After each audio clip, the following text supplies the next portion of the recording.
இன்றே டவுன்லோட் செய்து உங்கள் ஃபேவரட் ஷோக்களை என்ஜாய் பண்ணுங்க. ஜோசியர் சொன்ன மாதிரி பரிகாரத்தை முடிச்சிட்டு கோவில்ல கல்யாணத்துக்கான தேதியை குறிச்சிட்டு வந்துடலாம். எல்லாரும் கிளம்புறதுக்கு ஏற்பாடு பண்ணு.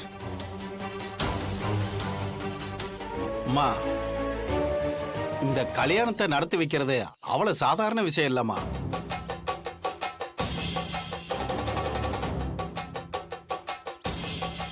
இது ரொம்ப ஆபத்தான வழிமுறை. சாமிக்கு கல்யாணம் பண்ணி வைக்கிறதுல என்ன ஆபத்து இருக்கு? எல்லா கோயிலையும் வழக்கமா நடக்கிறது தானே.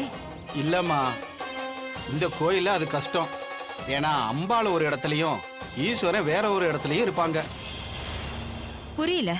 இந்த நிமிஷத்துல இருந்து உங்க பிள்ளை முழு மனசோட விரதம் இருந்து இங்க இருக்கிற அம்பாள் சிலையை எடுத்துட்டு போய் மலை உச்சியில இருக்கிற சிவன் சிலையோட ஒன்னா வைக்கணும். அப்படி பண்ணா மட்டும்தான் இந்த தோஷம் கழியும். என்ன ஜோசியரே, இவ்வளவு கஷ்டமான பரிகாரத்தை செய்ய சொல்றீங்க? மலை உச்சிக்கு போற காட்டு வழி ரொம்ப ஆபத்தா இருக்குன்னு கேள்விப்பட்டிருக்கேன். என் பிள்ளைய எப்படி அவ்வளவு தூரத்துக்கு தனியா அனுப்ப முடியும்? உங்க புள்ள நல்லா இருக்கணும்னா அதை செஞ்சுதான் ஆகணும். மா, ஜானு, யாரும் பயப்பட வேண்டாம். என்னால பண்ண முடியும். நான் பண்றேன்.